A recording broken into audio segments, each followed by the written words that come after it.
And we're back here on the GSMC Baseball Podcast, bringing you our third segment. But before we do that, I'd like to ask you again to please like and follow the show. We do get a number of questions from viewers, so to ensure that your question does get read in the air, please use the link, gsmcpodcast.net. It really does help the show, and it really does mean a lot, so thank you so much for that. And let's get back into the show for today. All right, so our third topic we are going to be talking about here is going to be about the San Francisco Giants and the news coming out about their trade deadline plans. So let's get into it. Now, the Giants for the past few weeks or so have been a team that I've really been watching closely and trying to evaluate to see what direction they are going to go at this trade deadline. I wasn't sure if they're going to be buyers, they're going to be sellers, they're going to be retooling, kind of going in the middle, buying and selling. But I do think we have the definitive answer now after last night. An article came out with Andrew Baggerty and Ken Rosenthal of The Athletic. Rosenthal, of course, the senior insider, the guy who lets all the trades go, and Baggerty, who is a top Giants insider, that the Giants most likely are going to be selling at the deadline, and that is big news and something that really I think affects a lot of what is going on here. Also in the article, they talk about specific players, including the guy on the screen you see right there, so we'll be talking about him as well. But there are a lot of factors contributing to why the Giants are going to end up being sellers, and they talk about that in the article.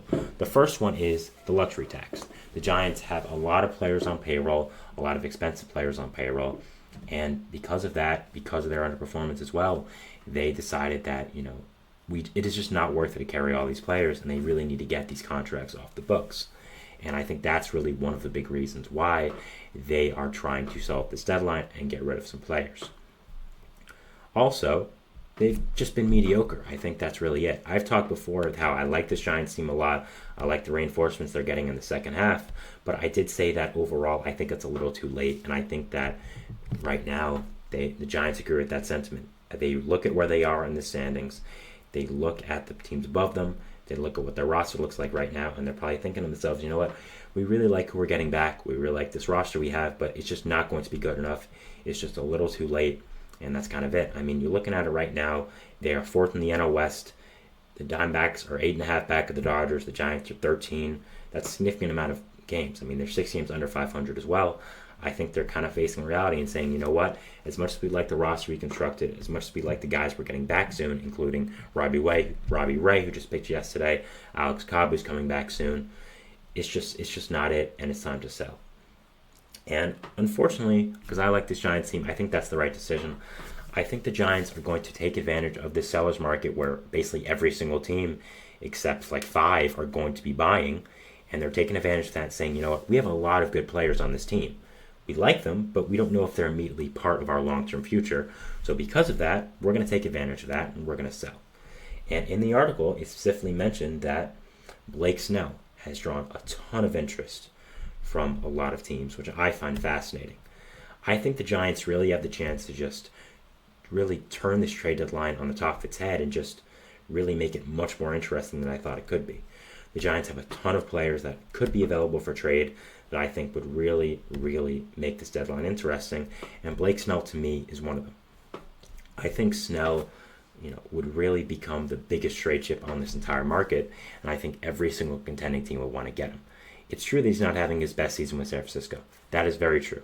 But at the same time, Snell has done much better as of recently. He won the Cy Young literally just last year.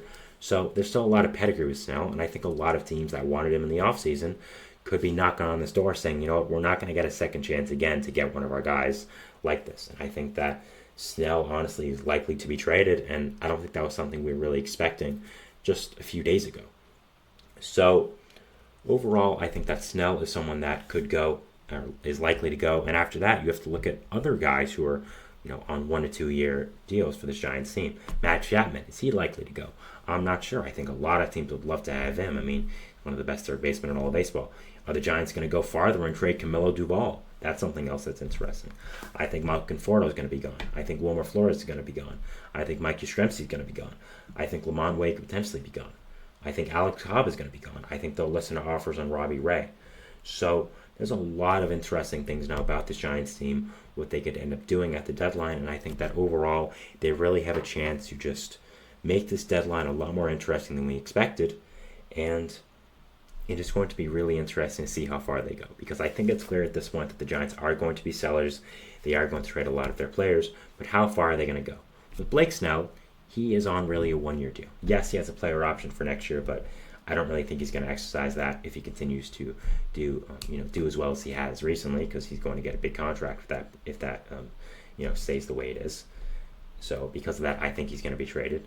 Matt Chapman, on kind of a 3-year kind of weird deal like Blake Snell, but I think he has a higher chance of re-signing in the Bay than Blake Snell because of his history there, because the fact that he seems to like it there is from that area as well.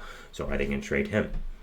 Mike Yastrzemski, guys become really a face of that franchise. Are they going to trade him? Are they going to trade Duvall, one of the best closers in all of baseball, who's under contract for a few more years?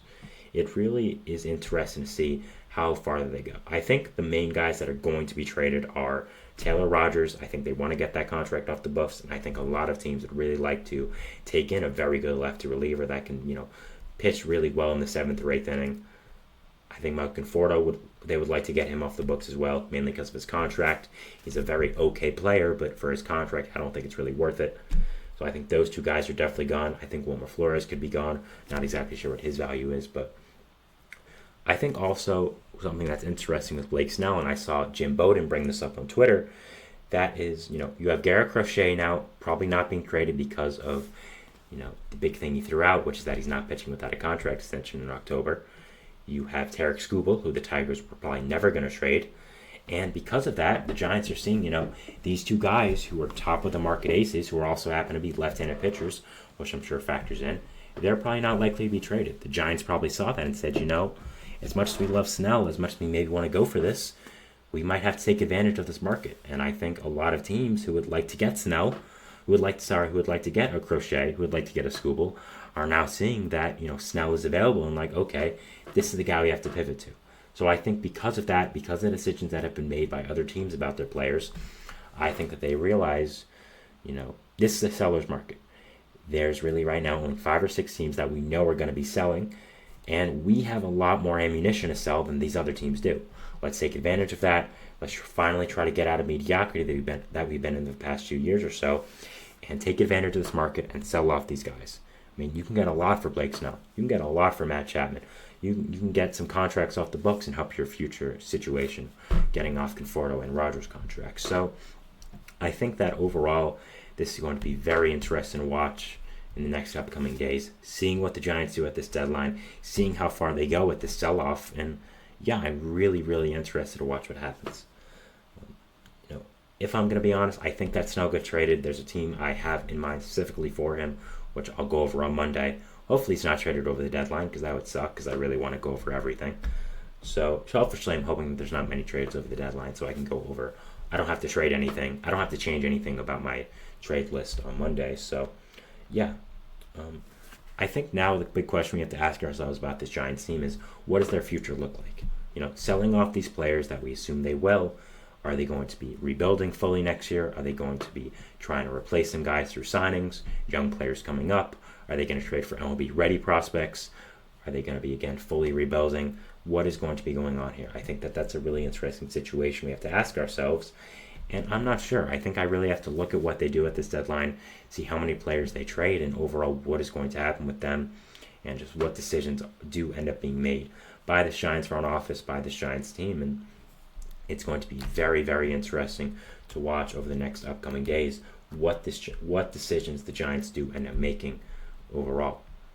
I think that there's a lot of interesting things they're going to have to decide, and I am very fascinated because, again, I think they have the chance to really change this deadline completely, change the outlook of it, and yeah, it's going to be very, very interesting to see what this Giants team looks like. But again, I think this is the right decision for them. I think they should sell. I just think the reinforcements they're getting back are a little too late, and I don't think there's really any way to make the playoffs right now. Again, I think really with the wild card standings right now, I think there's a few teams really locked into their positions, and Giants are 5.5 back, and they would have to pass a number of teams to get there. I think really right now for the 3 wild card spots, it's going to be these few teams: the Braves, the Mets, the Padres, the Diamondbacks, the Cardinals, the Pirates. I think it's those 6 teams for 3 spots. I don't really think anyone outside of those teams really has a good chance. I don't think the Reds are really going to do anything there. Cubs already said they're selling. We just talked about the Giants. So I really think it's those 6 teams in competition for those 3 wildcard spots. And it's going to be very interesting to watch, but we at least know that it's most likely coming that the Giants are going to be bowing out of this race and are going to be selling. And they have a lot of good pieces to sell, and I'm very, very interested to see what is going to happen with that. So that is it for our third segment, talking about the Giants and the potential of them selling at the trade deadline.